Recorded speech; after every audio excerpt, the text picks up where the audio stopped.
Hello, fellow queens, it's your boy Isadora, and we're back with Fart Notes. This is part 1, section 3 of Interview with a Vampire. I'm gonna read this book for you to you so you don't have to or whatever. This is a refilm because I fucked up really bad. If you want to know more about that, check out my community tab. But yeah, we're just gonna get right into this. So like, the whole playlist is consecutive and the numbers make sense because right now they don't, and it's making me insane.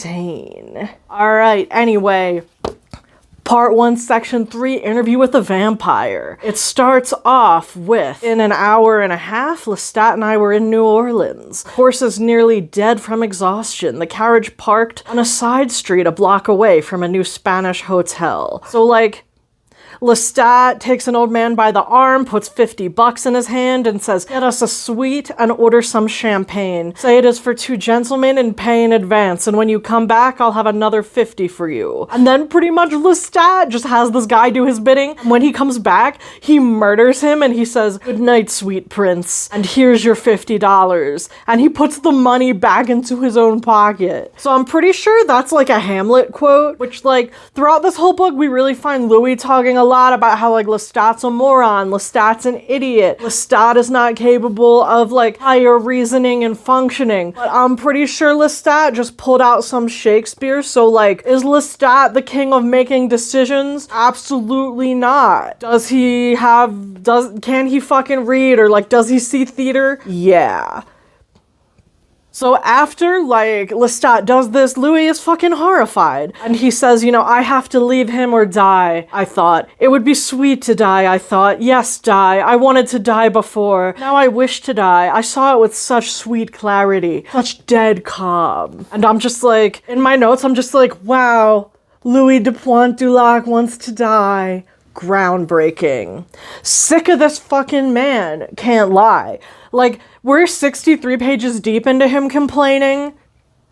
0-10. Anyway, so even though Louis does really piss me off, the way Anne Rice writes is like incredible. She just comes out with banger after pure gothic banger. So he's talking about like how hungry he is for blood and how much he wants to feed. And he says like, my thirst rose in me like a fever.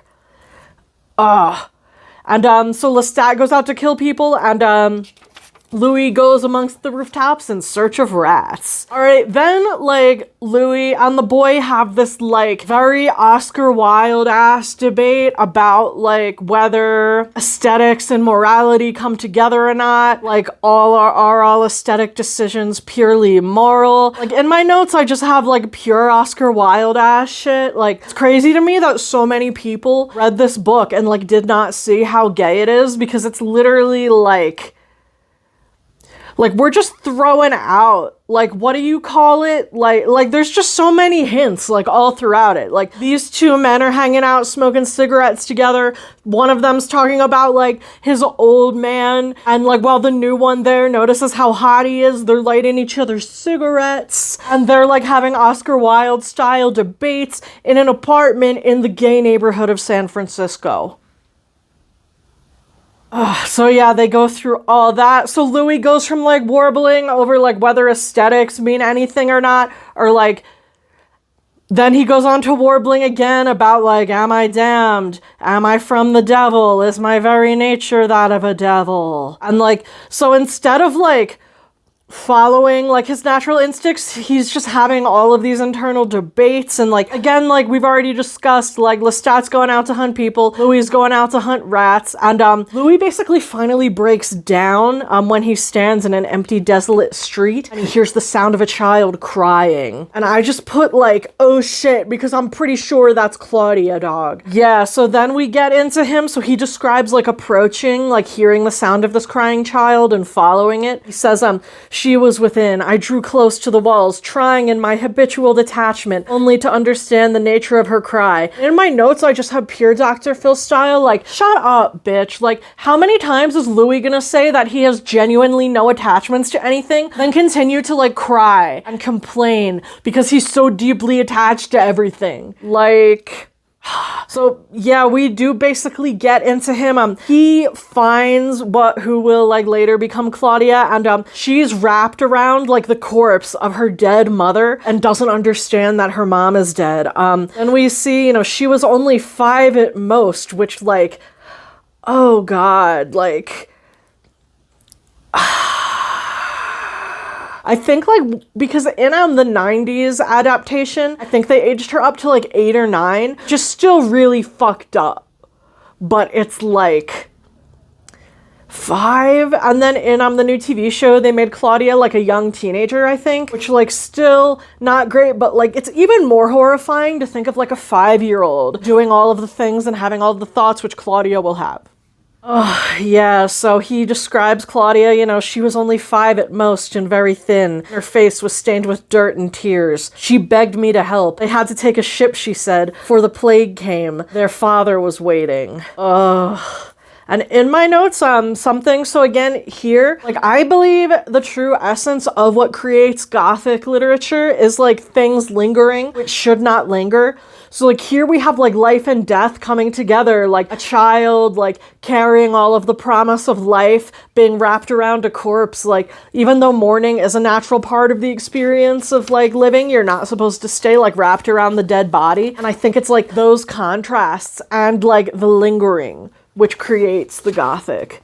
So, then Louis, like, so he sees this, like, he just sees this child, like, bursting into tears and weeping around the dead body of her mom. And Louis, of course, he goes back to himself. He's like, am I damned? If so, why do I feel such pity for her? And I'm like, bro, like, no matter what's happening, Louis is just purely focused on how sad he is, and it makes me want to punch him in the face. Yeah. So then he says that basically for 4 years before finding Claudia, he had not, like, killed or drank from a human. And, like, in her, he finally breaks down. And he attacks this child. He says, for 4 years I had not savored a human. For 4 years I hadn't really known. And now I had her heart in that terrible rhythm. And such a heart. Not the heart of a man or an animal, but the rapid, tenacious heart of the child, beating harder and harder, refusing to die, beating like a tiny fist on a door, crying, I will not die, I cannot die, I cannot die. Ugh. This book gives me, like, full body chills sometimes. God damn it. So, like, Louis says, even as he rose to his feet, like, still locked to her and, like, almost dying and going down with her. And then finally Lestat finds them, and Lestat does what Lestat does, which is make fun of Louis and pick up the mother's dead body and start dancing with it. And of course, like, upon seeing this, Louis runs away from Lestat, and Lestat's, like, chasing him down the street, and Lestat is, like, yelling after him, the child's alive, Louis, you left her breathing, shall I go back and make her a vampire? We could use her, Louis, and think of all the pretty dresses we could buy for her. And I'm like, there's just so much disturbing shit happening at one time, but, like, no matter what horrors are happening, Lestat is still an evil pageant mother. Which, greatest horror of all. Then, they have, like, this whole long physical altercation. Again, like, these two have been having, like, verbal and physical altercations for, like, 4 years. I wish they would break up, honestly. Then, finally, after they have this, like, whole physical fight, Lestat is just like, go to your coffin, the sun's rising, we can talk about this tomorrow. And, like, Louis can't fucking believe it, because, like, apparently, even though these two have been, like, living together as companions for 4 years, they pretty much have never had, like, a nice conversation and just fight with each other constantly. And then the boy is like, oh, like, he's just desperate for your money and your houses. And Louis is like, nah. Like, I don't know if anybody makes any suggestion to Louis, he just tells them they're wrong innately. It seems like the boy repeatedly brings up pretty solid points, alright? And Louis is like, no, couldn't be. Yeah, boy. Then the boy is surprised to learn that vampires dream. Louis talks about his, like, dreams, and he says, you know, and I often dreamed of Babette, and often almost always there was a great wasteland backdrop to my dreams. That wasteland of night I'd seen when cursed by Babette, as I've told you, was if all figures walked and talked on the desolate home of my damned soul. Like, okay, so, like, one, like, that does go really hard, but it's getting, like, increasingly difficult to take Louis seriously. Like, because I do recognize, I'm like, wow, these are, like, incredibly evocative and, like, beautifully constructed, like, gothic bangers. But, like, on the other hand, I'm kind of like, shut the fuck up, Louis de Pointhoulac. In my notes on page 69, I just have boner-free eternity. And I'm like, what did I mean by that? Oh yeah, so, like, you know how Lestat was like, oh yeah, we'll talk tomorrow. So, like, Louis wakes up to find Lestat, like, already in the other room of their, like, apartment with, two prostitutes, like, teasing them and feeding from them. And Louis is watching all this through, like, the keyhole in his bedroom like a freak. And, they're, like, kissing each other and flirting. And, the woman on the settee with him was already teasing about his kisses, his coldness, his lack of desire for her. So that's why I put boner-free eternity, like, because, like, the boner is just, like, the blood, right? So, like, if a vampire feeds, can they get a boner? Are we gonna get into that, or do you just literally have a boner-free eternity? Ooh, I have many questions. Yeah, so, like, Louis is just watching Lestat, like, feed off these women and kill them through a crack in the door. Okay, so then we get into, like, how, like, the vampires, when they kill, they become, like, warm and, like, lifelike, but it's only when they're full of, like, the blood of, like, the people they've killed. So, like, I do like that detail. So Lestat's, like, killing and scaring the shit out of these women. And Louis says, if I felt any sympathy for the women, it was buried deep in my own turmoil. Which is, like, literally how Homeboy lives 24/7. Then, like, after Lestat thinks he's killed them, he propped their lovely corpses at the table and went about the room lighting all the candles until it blazed as if for a wedding. So that's just, like, I feel like repeatedly, Louis kind of will refer to Lestat and be like, it was like a wedding. It was like having sex. It was like romance. So, like, he'll use all of these things, like, I don't know, just gay, bro. Like, I didn't put it, but there should be an arrow, gay, in here. So basically, like, Louis comes in and he sees, like, the dead prostitutes and he says, I'm leaving you. I said to him at once, I wish to tell you now. And Lestat is like, thought so, bro. Why don't you tell me how much I suck ass? And Louis is like, I don't even care enough to. I'm just not interested in you. I'm done. You only use knowledge for personal power. But, like, I don't know, like, I wonder if Louis would even have the ability to, like, truly learn anything, because he has to be one of the most self-centered characters of all time. Then, you know, Louis is like, I was at a loss.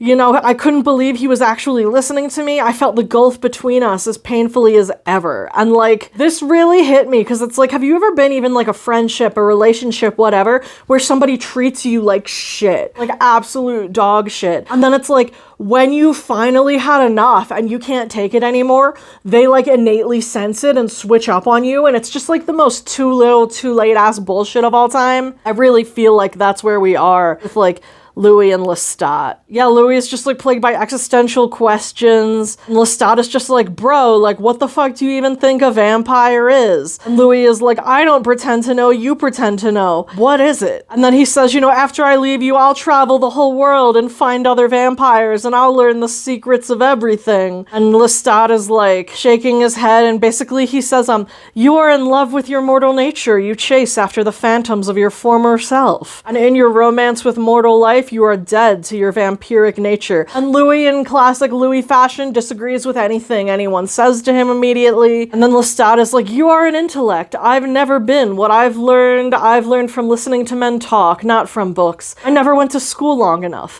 but I'm not stupid, and you must listen to me because you are in danger. You do not know your vampire nature. You are like an adult who, looking back on his childhood, realizes that he never appreciated it. You cannot, as a man, go back to the nursery and play with your toys. asking for the love and care to be showered on you again, simply because now you know their worth. And in my notes, I just put fucking bars, dog. Like, that's the thing, like, throughout these whole books, we see a lot like Louis basically being like, Lestat isn't even intelligent enough to have a real motive. He just purely reacts to things.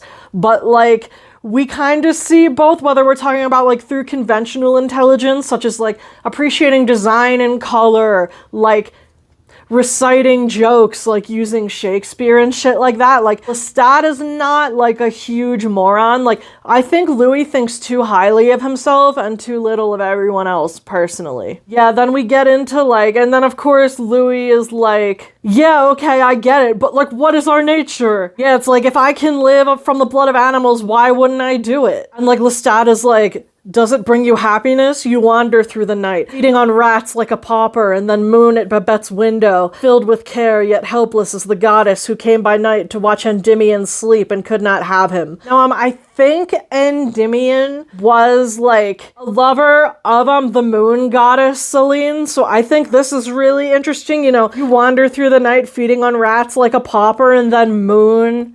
Like, it's like a play on words, and yeah, Endymion, like, or like Selene, I don't remember exactly, alright, because like within like the Greco-Roman mythos, like, so much shit contradicts each other all the time, and again, remember, I'm fucking illiterate, okay? But yeah, so like, he's basically comparing Louis, like, to this moon goddess, who like had like a deep love for a mortal and would like sit outside his window and like thirst after him, but couldn't have him. Again, like, does this sound like the comparisons of a man who can't fucking read Louis? Anyway, so then I'm kind of Louis, so he has all these like grand desires to like go and learn about like the vampire nature and learn about the world and whatever. And like Lestat is basically saying that like, you talk of finding other vampires, vampires are killers. They don't want you or your sensibility. So he's like, you know, there is no like companionship. There is no love. There is no intellectualism among vampires. They're like lone killers, and like the only way that vampires pretty much have companionship with each other is through slavery, and one will be the slave of the other the way you are of me. And then Louis says, you know, I'm not your slave, but even as he spoke, I realized I'd been his slave all along. And Lestat says, you know, that's how vampires increase, through slavery. How else? And in my notes, I'm just like, what a miserable goddamn existence. Then Lestat is like tormenting the prostitutes, like playing with them, and Louis is just like, why do you do this, Lestat? And Lestat says, I like to do it, I enjoy it. Which ringing bells from the TV show for sure. Yeah, so then Lestat notices one of the prostitutes is still alive, and like, it's pretty much fucking with her, like telling her she's dead, and then putting her in a coffin to like freak her out while she begs Louis for help. Again, something in here, like, I do think there is a chance, like, if Louis, like the person who made Louis, had been less fucking insane, maybe Louis wouldn't have all these complaints and all these, like, all this misery, you know what I mean? Because it seems like Lestat is just like constantly foisting endless horrors upon him and like playing with his food, making him like a part of like torturing people. So I feel like a lot of people would react badly to that. Although, like, Louis is a slave owner, so, like, torturing other people was, like, a part of his bread and butter, but it's, like, maybe it's the kind of thing, like, because he was, like, the owner of the plantation, like, other employees did all of the torturing for him, so, like, he could benefit off it, but he didn't have to do any of it himself, and when it comes to, like, abusing and destroying the bodies of others directly, he, like, can't handle it. And, like, Louis and Lestat, you know, they go back to, like, their spat where, like, essentially it becomes clear that they both kind of think of the other one as a liability. Like, Louis thinks that Lestat is, like, dumb and reactive and simple and, like, so crude that he's just, like, a poor companion for eternity.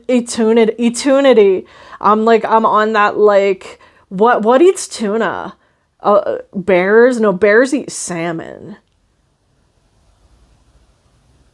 Whoa, sorry, straight up. I was just buffering thinking about like bears eating salmon. I fucking love bears, dog. But yeah, so like both of them kind of think the other one is like ultimately like a failure. Lestat thinks Louis is like weak and sentimental and like ill-fitted to like vampire life. And something this really brings to me is kind of like, so throughout this book, right, we see Louis and Lestat as like white vampires, and they pretty much like feed and torture and get their sustenance from like people on the margins of society, people without privilege. Like, once they literally hunt a camp of slaves, they're hunting prostitutes. Like,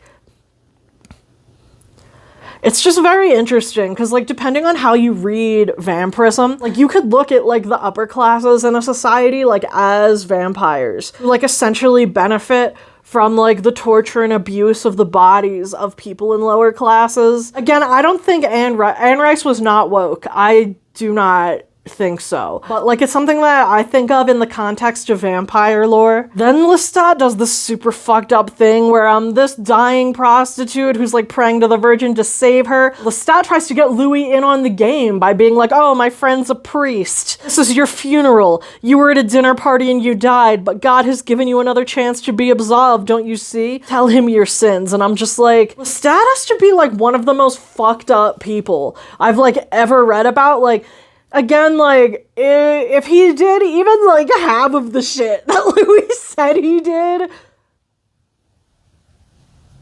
Then I'm Lestat. It's like a sublime, and in my notes on page 77, I have, like, sublime horror. And it's essentially, like, Lestat pretty much makes it very clear to Louis that he will only feel internal happiness and joy when he kills someone every night. So like, peace will only come to you when you do this every night of your life. There is nothing else. This is everything. His voice was almost tender as he spoke, and he rose to put both his hands on my shoulders. I walked into the parlor, shying away from his touch, but not resolute enough to push him off. Come with me, out into the streets. It's late. You haven't drunk enough. Let me show you what you really are. Forgive me if I bungled it. I left too much to nature. Come. So, like, it's very interesting here because, like, Lestat is like, oh, I didn't do a good job of, like, raising you. Which is super interesting because I feel like this is kind of one of the first moments of self-awareness we've had the pleasure to encounter in this book. And, Louis is like, I can't bear it, Lestat. You chose your companion badly. But Louis, he said, you haven't even tried. Throughout these books, we really see, like, the thirst for blood. It's very similar to, like, addiction. And Louis even says, I knew peace only when I killed, only for that minute. And there was no question in my mind that the killing of anything less than a human being brought nothing but a vague longing, a discontent which had brought me close to humans, to watch their lives through glass. Then we just get into another line where he talks about, like, following Lestat through the streets, and he says, the faces of humans passed me like candle flames in the night, dancing on dark waves. I was sinking into the darkness. Hell yeah, brother. Yeah, and, like, Lestat's trying to, like, coach him to, like, murder, and eventually he brings him, like, right back to the little girl who Louis had left alive, okay? And Lestat said, she's there, your wounded one, your daughter. I really appreciate that Lestat found out that Louis was gonna leave him and he immediately gets that man pregnant. Love to see it. Like, go off, queen. So here's where we really start getting into, like, a lot of, like, the weird PDF-y vibes.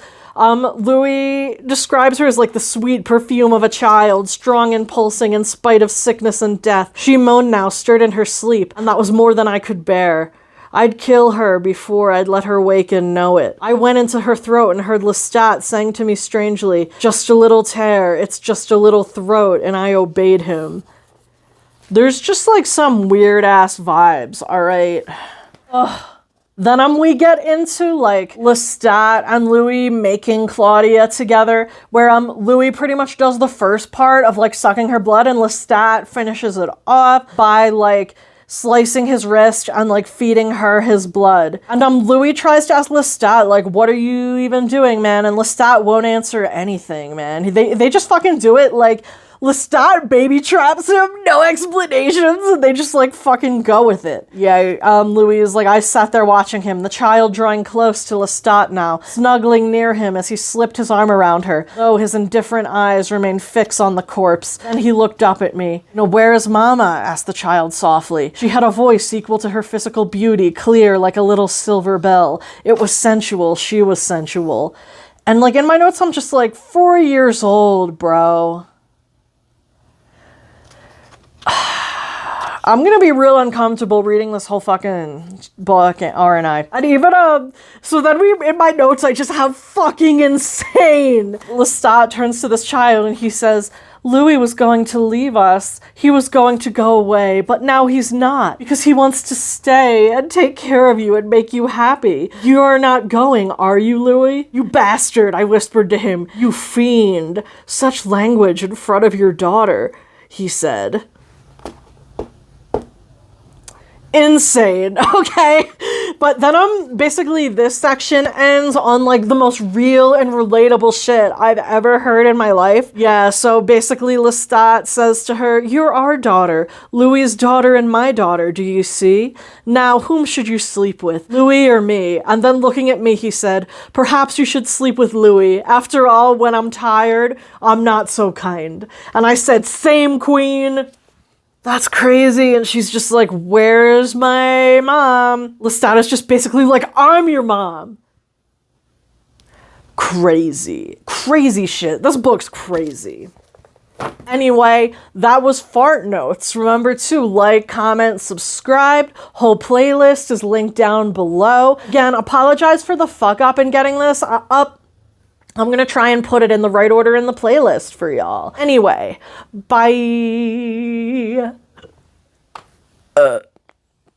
That French accent got me gassy.